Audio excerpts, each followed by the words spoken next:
Hello everyone and welcome to my channel Cooking for the Family. I'm Dyvonne and today I'm going to share with you this old school recipe for apple fritters. They come out so good. These are the ingredients that I'm going to be using. I have some apples straight picked from my apple tree. We have some flour, some milk. We have our sugar, some nutmeg, cinnamon, our baking powder, eggs, salt. I'm going to share with you how to make a nice glaze for them as well. And I'm going to share with you step by step how to make these apple fritters so you can make them for your friends and for your family as well. So first, what I like to do is I like to first actually start with the glaze, because once our apple fritters are done, you want to go ahead and glaze them while they're nice and warm. And so we want to have our glaze ready to go. So in my bowl, I've put, and I'm using more like a small to medium-sized bowl. So far, I put 1 cup of powdered sugar. I put just a drop, about 1/8 of a teaspoon of some vanilla, and I also put 2 tablespoons of half and half.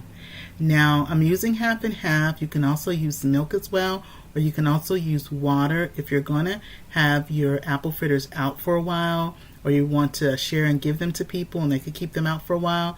You want to go ahead and use water, but we're going to go on and enjoy these, and then I'm also going to share some with some friends, and so they can also go ahead and enjoy these right away. So I have again in my bowl that 1 cup of powdered sugar. I just did a drop of pure vanilla extract, and I did 2 tablespoons of half and half. You want to go ahead and mix that until it's this consistency, nice and pourable. You can just kind of like drizzle it over your fritters. So I'm going to put a top on my bowl. I'm going to set this aside so that way it's ready to go when it comes time for me to drizzle them on our nice warm fritters. Get together our batter for our fritters. Make sure that you always want to fluff up and aerate your flour just like I did there. And we're going to be using 1.5 cups of flour, and I'm using unbleached all-purpose flour. And again, you want to make sure that you kind of fluff up and aerate your flour. You can also take a spoon and scoop your flour into your measuring cup, so that way you make sure you don't have too much flour packed down into your measuring cup. Next, I'm going to put in our baking powder, and our baking powder is going to help our fritters to be nice and airy and puff up really nicely when we put them in our oil to fry up. And we're using 2 teaspoons of baking powder. Now, if you are new to my channel, welcome in, and if you are a returner, welcome back. On my channel, I share what I cook and bake for my family in my kitchen. I share recipes from my mom, the matriarchs in my family, Mexican dishes that I've come to love and enjoy from my husband's family, plus lots of good southern dishes. So if you enjoy the content, I hope you consider subscribing. So in our bowl so far, we have our 1.5 cups of unbleached all-purpose flour. We have our 2 teaspoons of baking powder. I put in 1 teaspoon of ground cinnamon, and now I'm putting in nutmeg, and I'm putting in just a pinch of nutmeg, and a pinch of nutmeg is about 1/8 of a teaspoon is generally a pinch, and so I just put a pinch of nutmeg in. Next, we're going to put in some salt, and I'm putting in 1/4 of a teaspoon of salt. Go ahead and I give everything a stir. I'm going to go ahead and stir everything to make sure that our ingredients are all mixed in well. And so this, when it comes to our apple fritters, it's basically in about 3 steps. First, you do your glaze, then we're going to go ahead and you're going to do your dry and your wet ingredients, and then of course we're going to do the frying and then the glaze. So just a few steps really. So with my big bowl, I put in some sugar, and we put in 2 teaspoons of regular granulated sugar. Now to our sugar, we're going to be adding 2 large eggs. My eggs are at room temperature. Now with my eggs, I like to put them and crack them in like a separate container or a bowl, just to make sure that we don't have any eggshells that end up in our mix, because the last thing you want to do is be chasing around a little piece of eggshell. And so once I have the 2 tablespoons of granulated sugar, the 2 large eggs at room temperature, whisk those 2 ingredients together. You want to whisk them together really well until your eggs are nice and frothy and your mix is a nice vibrant yellow color. So whip and beat them really good, just like I'm doing there. Now once my eggs are nice and frothy, as well as my sugar has dissolved also within the eggs, we're going to quickly cut up our apples. Now with your apples, I also like to use a little fresh squeezed lemon juice, and that's to keep the apples from browning up too much on us. And so just a few squeezes as I'm cutting my apples. I'm using Golden Delicious because Golden Delicious is my apple tree. But when it comes to the apples, you can use Golden Delicious, you can use Honeycrisp, you can use Granny Smith apples as well. This is the size that I like to cut my apples, about the size of say like a nickel, but no smaller than a dime. So right around there, a nickel to a dime size, not too big, not too small. And we're going to be using 3 cups total of fresh cut apples. Now once I'm done cutting up my apples, now it's time to bring our batter together. I take my dry ingredients and I add them to the wet ingredients. I go ahead and mix it a little bit, and then I add in our 3 cups of cut apples. And then once you add your apples in, go ahead and mix the apples, the dry ingredients, and our egg mixture. Go ahead and give that a little stir. And then we're going to add in some butter. I have 1 tablespoon of melted butter, and it's unsalted butter. That's also slightly cool. So go ahead, we're going to add that 1 tablespoon of butter. Lastly, we're going to add in our milk. I have 2/3 of a cup of milk. I'm using 2% milk. You can use 2% milk or either whole milk. With the milk, we're not going to add it all at one time. You add in a little bit. So I added in just a little bit of the milk, and then you want to go ahead and blend everything around.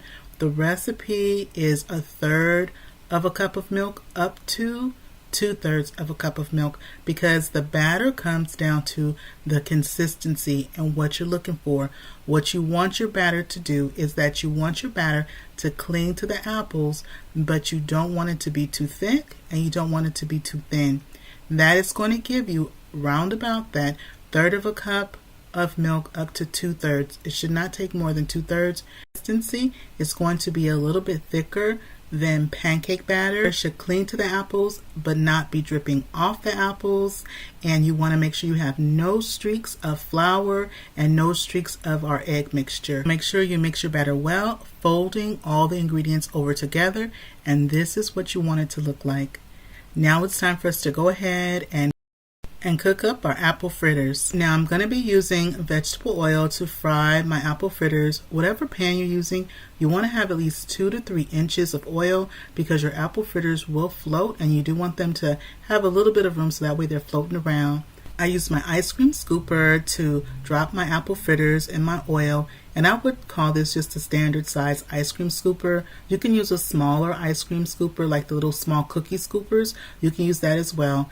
And you see how I'm doing in the middle, where once I put the scoop of apple fritter batter into the pan, how I go in the middle and I stretch it out. You want to go ahead and stretch it out in the middle, or just kind of like make a little indentation and pull it apart, because what's going to happen is it will puff up.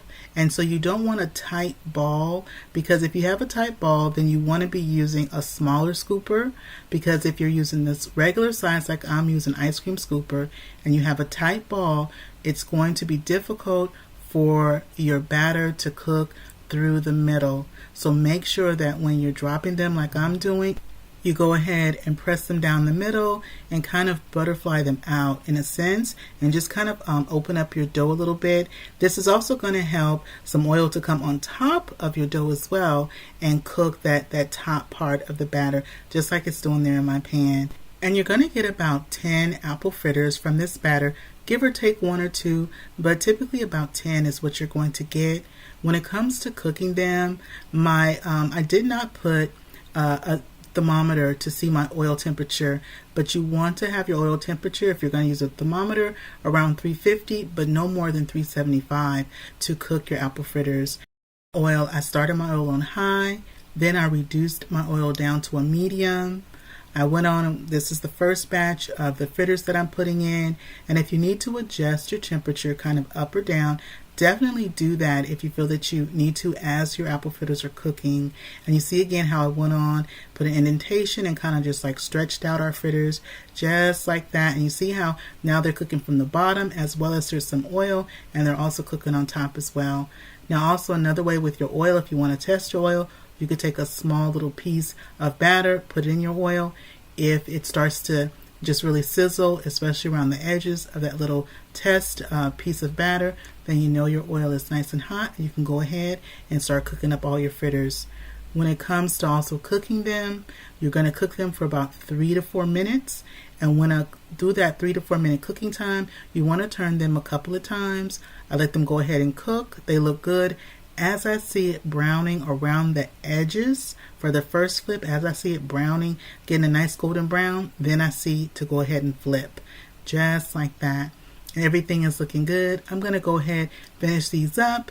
And then when it comes to taking your fritters out, you want to put them on a rack just like I have, so that way the oil drains away. Description box below, I will have a list of all the ingredients you need to make these wonderful old school apple fritters. They are all done cooking up.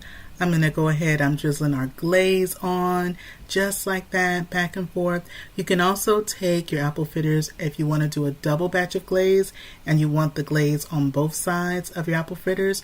You can go ahead and dip them in the glaze and rotate them around just like that.